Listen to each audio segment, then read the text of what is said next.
আর বাসাইল সখীপুরে আমি যখন আসি, আমি বাংলাদেশের প্রত্যেকটা অঞ্চলে ঘুরে বেরিয়েছি।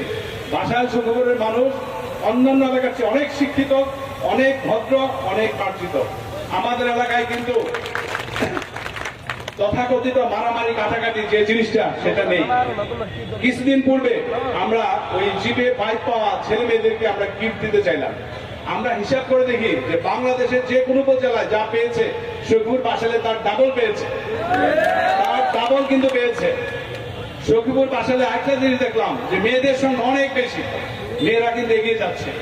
মেয়েরা কিন্তু আর পিছনে বসে নেই, টুকটাক করে মেয়েরা প্রচন্ড স্পিডে এগিয়ে যাচ্ছে। আমাদের কোম্পানি 10 জন ডিএমডি কোম্পানি চালায়, তার মধ্যে 3 জনই মেয়ে। এই 3 জনের মধ্যে একজন বিদেশি আর 2 জন কিন্তু এই সখীপুর বাসাইলে। তো মেয়েদেরকে যদি ঘরে আপনি সম্মান না করেন, মাকে সম্মান না করেন, ভবিষ্যতে ছেলেমেয়ের সম্মান আশা করার কোনো সুযোগ নাই। আমাদের বাংলাদেশ আজকে এগিয়ে যাচ্ছে, সেখানে আমাদের মাদের অনেক কন্ট্রিবিউশন, বোনদের অনেক কন্ট্রিবিউশন। তারা ঘরে থাকে ঠিকই, সবাই ঘরে থাকে না, কাজও করেন। আর যারা ঘরে থাকেন তারা যে পরিমাণ ঘরের কোনায় শাকসবজি চাষ করেন, গরু ছাগল পালেন এবং দিনের শেষে যে বেহেস্তের কাজটা করেন, আমাদের জিডিপিতে একটা আনসিন একটা বড় কন্ট্রিবিউশন, যেটা আমাদের মেয়েরা করে। আপনাদের প্রতি রিকোয়েস্ট, যদি শান্তিতে থাকতে চান, যদি বাচ্চাদেরকে বড় বানাইতে চান, মানুষের মতো মানুষ, বাচ্চার মাকে সম্মান দেন। বাচ্চার মাকে সম্মান দিলে আপনার বাচ্চারা সমাজে ব্যতিক্রম ধর্মী একটা ছেলে মেয়ে হিসেবে মানুষ হবে এবং আপনার এই ব্যতিক্রম ধর্মী ছেলে মেয়ে ভবিষ্যতে আপনাকে কেয়ার করবে। কারণ বাচ্চাদের কাছে মার সম্মানটা অনেক বড়। মার সম্মান করলে বাবার সম্মান বসে পারে। সরি, আমি হয়তো অনেক কথা বলি যেটা হয়তো আপনাদের মন মতো নাও হতে পারে। আমি আমার স্থান থেকে বলি, আপনারা সবাই নেপোলিয়ান বোনাপার্টের নাম শুনেছেন। উনি ইটালিয়ান।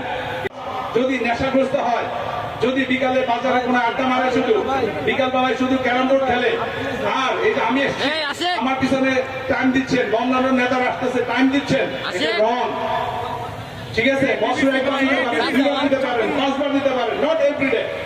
তরুণ সমাজ, যুব সমাজ, আপনাকে আপনারটা ভাবতে হবে, আপনাকে আপনার কাজটা প্রথম করতে হবে। প্রথমে নিজেকে প্রথমে নিজের পায়ে নিজেকে দাঁড়াতে হবে, স্বনির্ভর হতে হবে। আপনি যখন নিজের পায়ে দাঁড়াবেন তখন আপনি দেশের জন্য আছেন। যতক্ষণ পর্যন্ত নিজের পায়ে না দাঁড়াবেন ততক্ষণ পর্যন্ত আপনি দেশের জন্য, আপনার ফ্যামিলির জন্য লায়াবিলিটিস। আপনি নিজে যখন সচ্ছল হবেন, আপনার পরিবার ভালো থাকবে, দেশ ভালো থাকবে। কিন্তু আমি মনে করি যে আমাদের তরুণ বা যুব সমাজ, যাদেরকে আমরা আলোর পথে আনতে ব্যর্থ হয়েছি নিজেরা, তাদেরকে আমরা রাইট ডিরেকশন দিতে পারি না, তাদেরকে কাজে সুষ্ঠু পরিবেশ দিতে পারি না, তাদেরকে কাজের একটি কর্ম পরিবেশ দিতে পারি না। সেখানে আমি মনে করব যে আজকে আধুনিক বিশ্বে ঘরে বসেও কিন্তু ইনকাম করা সম্ভব, তাই না? আউটসোর্সিং কি দরকার? Proper training. কি দরকার? Proper motivation. কি দরকার? প্রপার ভালোবাসা। যেটা আমার মনে হয় তরুণ সমাজকে আমরা উদ্বুদ্ধ করবো না যে আমার সাথে 2000 লোকের মোটরসাইকেল র্যালি আজকে হয়েছে, আমি ভবিষ্যতে আসলে এই র্যালি করতে দিব না, কারণ এটা আমার পছন্দের কাজ নয়। আমি আসবো একা, আসবো গাড়িতে করে, আমি আসবো একা, বাড়ি বাড়ি যেয়ে কথা বলবো, আমি আরেকজনের সময় নষ্ট করবো না। আমার বাবা আমাকে যে কাজটা করলে অপছন্দ করবে, আমাকে ধমক দেবে, সেই কাজটা আমি অন্যের ছেলেকে দিয়ে কেন করাবো? এটা আমি করাবো না। শহীদ ভাই প্রথম এসছি করেছেন, দ্বিতীয়বার আসলে আমি করো জন্য মাপ চাই, করা যাবে না। আমি মনে করি যে আমার কথা আমারও বলি ভালো লাগবে না। আমি রাজনীতিবিদ নই, আমি রাজনীতি করতে চাই না, আমি রাজনীতিবিদ হয়েও চাই না। ওই রাজনীতি আমাকে টানে না যে রাজনীতি মানুষকে ধোঁকা দেয়। ওই রাজনীতি আমি বিশ্বাস করি না যে রাজনীতি মানুষকে টাকা ইনকাম করায়। ওই রাজনীতি আমি বিশ্বাস করি না যে রাজনীতিতে মানুষ পদবীর জন্য অন্য মানুষকে মানুষ মনে করে না, অন্য মানুষকে রেসপেক্ট করে না। আমি ওটাই পছন্দ করি যেখানে আমার আপনার মিউচুয়াল সম্মান থাকবে। আমার সম্মান, আমি আপনাকে সম্মান করি না, আপনার কাছে আমি সম্মান আশা করি, এই রাজনীতি আমার না, এটা আমার পছন্দের না। আমি এই জন্য মনে করি যে আমি রাজনীতির বাইরে আছি, আমি আমার একটা জগতে থাকি। আমার জগৎটা একদম খারাপ না, যে জগৎ থেকে আমি যতটুকু পারি মানুষের পাশে দাঁড়াই। আমার রাজনীতি, আমি বিশ্বাস করি রাজনীতি হওয়া উচিত মানুষের পাশে দাঁড়ানো, রাজনীতি হওয়া উচিত মানুষের কল্যাণে, রাজনীতি হওয়া উচিত মানুষের মঙ্গলে। সেটা যদি না পারি সেই রাজনীতি আমি না, কারোই করা উচিত না।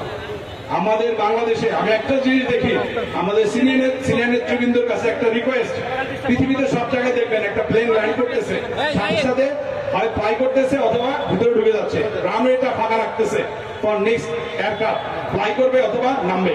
তো আমাদের সিনিয়র রাজনীতিবিদরা রানওয়েটাকে এমন ভাবে ব্লক করে দেয় যে আমাদের যারা যুব সমাজ থেকে ভালো নেতৃত্ব আসবে বা ফিউচার গঠন করবে তাদের লাইফটা ব্লক করে দিচ্ছে আমরা। এটা উচিত না। সারা জীবন যদি আমরা ধরে রাখি যে জুনিয়ররা আসবে কোথায়, জুনিয়রদেরকে পথ দেখাবো না আমরা ছেড়ে দিতে হবে না, আমরাই শুধু দখল করে রাখবো। এইখান থেকে আমাদের এই মন মানসিকতা দূর করতে হবে। আর শুরুতে একটা কথা বলেছেন যে আমি বাসাইলে প্রথমে এসেছি, সখীপুরে যাই না, আমাকে কিন্তু সখীপুরে ঢুকতে দেবে না মানুষ এই কথা বললে।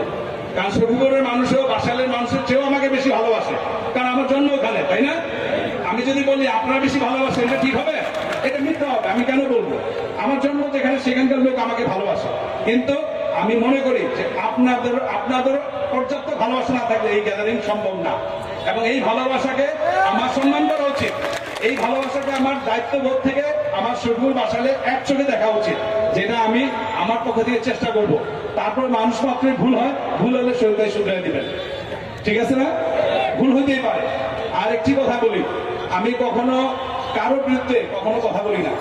আমি কখনো মানুষের বিরুদ্ধে দুষ্ট কথা বা তাদের বিরুদ্ধে বিভিন্ন বিপদ, এটা আমার পছন্দ না। এটা আমি কখনো বলি না। আমি আসি, আমার কাজ, আমার কথাগুলো বলে আমি শেষ করে যাই, ঠিক আছে? আজকেও তার ব্যতিক্রম করতে চাই না, যদিও অনেক জায়গায় অনেক বাধার সম্মুখীন হই, কিন্তু সমস্ত বাধা বিঘ্ন কিভাবে অতিক্রম হয়ে যায় জানেন? আপনাদের ভালোবাসা, ঠিক আছে? আপনাদের ভালোবাসা। কারণ আমি যেখানেই যাই আমি দেখেছি যে আমার সমস্ত প্রবলেম সলভ করে দেয়। কে সলভ করে দেয়? সাধারণ মানুষ। যেহেতু সাধারণ মানুষ আমার জন্য করে, আমিও আমার জীবনে সাধারণ মানুষের পাশেই থাকবো, এটা আমার কথা, বিফোর আই ডাই। আর রাজনীতি আবারও বলি যে আমি ইলেকশন করবো কিনা আমি জানি না। যদি ইলেকশন করি আমি খুব স্বচ্ছ থাকবো, আমি অনলাইনে জরিপ দিব। যদি ভোটে দেখি যে আপনারা বেশি মানুষ চান, আমি ইলেকশন করতেও পারি, ঠিক আছে? আপনারা যদি দেখি যে না ভোট দেন নাই, এই লোকের প্রয়োজন, আমি আসবোই না, আমাকে ভালো লাগছে না, সুন্দর একটা জীবন।